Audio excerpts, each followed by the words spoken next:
नमस्कार, मेरा नाम है विशाल। मैं दिल्ली का रहने वाला हूँ और पेशे से एक कलाकार हूँ। मेरी स्कूलिंग केवी आर के पुरम दिल्ली से हुई है। स्कूल में मैं थोड़ा शांत बच्चा था, पढ़ाई में एवरेज था, लेकिन बाकी एक्टिविटीज़ में मैं बहुत पार्टिसिपेट किया करता था, जैसे स्पोर्ट्स, ड्रामा। इसके कारण मुझे सब बहुत पसंद करते थे और पूरा स्कूल मुझे जानता था। जब थोड़ा बड़ा हुआ तो मैंने अपने आप से पूछा कि मैं क्या बनना चाहता हूँ, तो मुझे लगा कि मैं एक एक्टर बनना चाहता हूँ। पर इसके बारे में मैं घर में बता नहीं सकता था, क्योंकि मिडिल क्लास फैमिली में एक्टर बनना कोई प्रोफेशन नहीं है, ये एक ऐसा हॉबी है। फिर मैंने अपनी कॉमर्स से अपनी पढ़ाई की।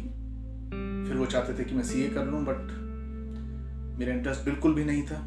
मैंने अपनी ग्रेजुएशन दिल्ली यूनिवर्सिटी से पूरी की बीकॉम में। उसके अलावा मैंने वाईएमसीए से ऑफिस मैनेजमेंट किया। उसके बाद मेरा एक्टर बनने का सपना तो एक तरफ हो गया। फिर मैं जॉब करने लगा, तो मैंने कुछ कंपनीज में जॉब करी, जैसे कुछ ट्रैवल एजेंसी में जॉब करी। इसके अलावा रिलायंस में मैंने जॉब करी, रिलायंस टेलीकॉम। फिर मैं इटालियन ट्रेड कमीशन का एक पार्ट है, उसमें 3 महीने मेरा कॉन्ट्रैक्चुअल बेस पे जॉब रहा। एक्टिंग के सपने को मैं ऑलमोस्ट भूल चुका था। फिर मुझे मीडिया कंपनी में जॉब करने का मौका मिला, गेटी इमेजेस में, जो कि बहुत बड़ी कंपनी थी। वहां से धीरे धीरे धीरे धीरे कुछ ऐसा हुआ कि मुझे थिएटर ज्वाइन करने का मौका मिला। उनके साथ कुछ स्टिल मॉडलिंग करने का मौका मिला। इस तरीके से किस्मत ने उठा के मुझे वापस थिएटर और अपनी ड्रामे की दुनिया में वापस लेकर आए। मेरी लाइफ में जितने भी लोग आए बहुत सपोर्टिव रहे, चाहे वो मेरे कंपनी के बॉस रहे हों, मेरे दोस्त रहे हों, मेरा परिवार रहा हो। उन सब ने मुझे बाद में बहुत सपोर्ट किया।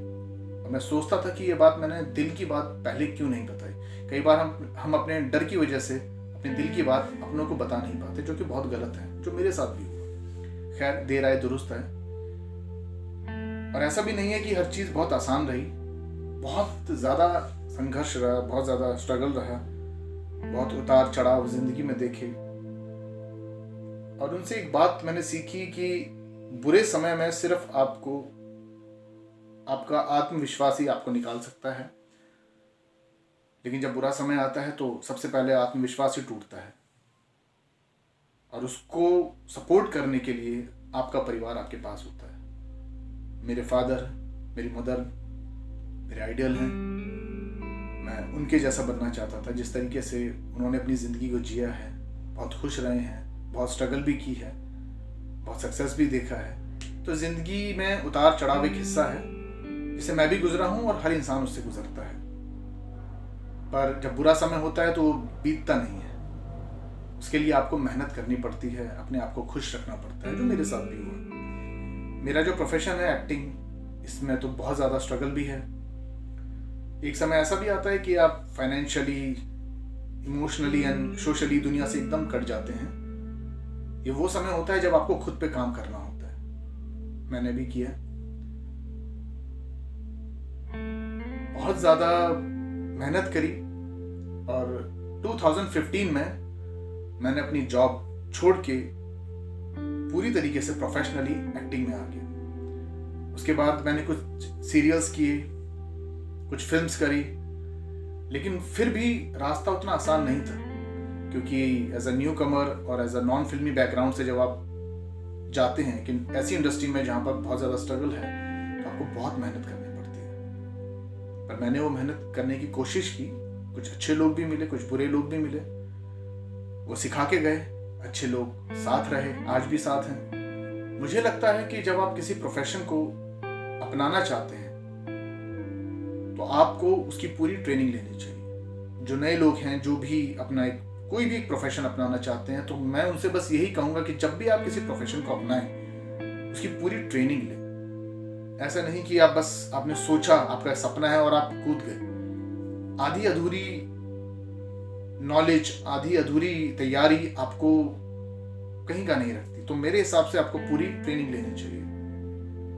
उसके बाद जो होगा वो आपकी अपनी किस्मत है, आपकी अपनी जर्नी है। मुझे हमेशा वो लोग बहुत प्रेरित करते हैं जो जीवन के संघर्ष से जूझते हैं और उनसे लड़ते हैं। कहते हैं जिसके जीवन में बुरा समय नहीं आता या संघर्ष नहीं होता, उसका जीवन बनता नहीं है। मैंने भी ये पढ़ा था। लेकिन असल बात यह है कि जब खुद पे कोई बात आती है, कोई बुरा समय आता है, तो सबसे पहले आदमी वो सारे थॉट्स भूलता है और उसका फोकस होता है कि किस तरीके से मैं सिचुएशन से निकलूं। लेकिन जब भी ऐसा कोई समय आता है तो आपको शांत और थोड़ा सा आपको अपने ऊपर धैर्य रखना बहुत ज़रूरी है। मेरे जो आइडल हैं वो मेरे अपने फादर हैं। मैंने जैसे उनको देखा है कि कैसे उन्होंने अपनी लाइफ में स्ट्रगल किया और सक्सेस पाई, मैं उनके जैसा ही बनना चाहता हूँ कि मैं जो भी करूँ उसको उस पर अपना 100% दूँ और कामयाब होने की पूरी कोशिश करूँ। काम के अलावा मुझे ट्रैवल करना बहुत अच्छा लगता है। मुझे बहुत ज़्यादा, मैं घूमना चाहता हूँ, पूरा हिंदुस्तान, पूरी दुनिया देखना चाहता हूँ। ये मेरे दिल में बहुत इच्छा है। APJ अब्दुल कलाम साहब ने कहा था, जिनकी बात मुझे याद है, मैंने कहीं पढ़ा था कि सपने वो नहीं होते जो आप सोते हुए देखते हैं, सपने वो होते हैं जो आपको सोने नहीं देते।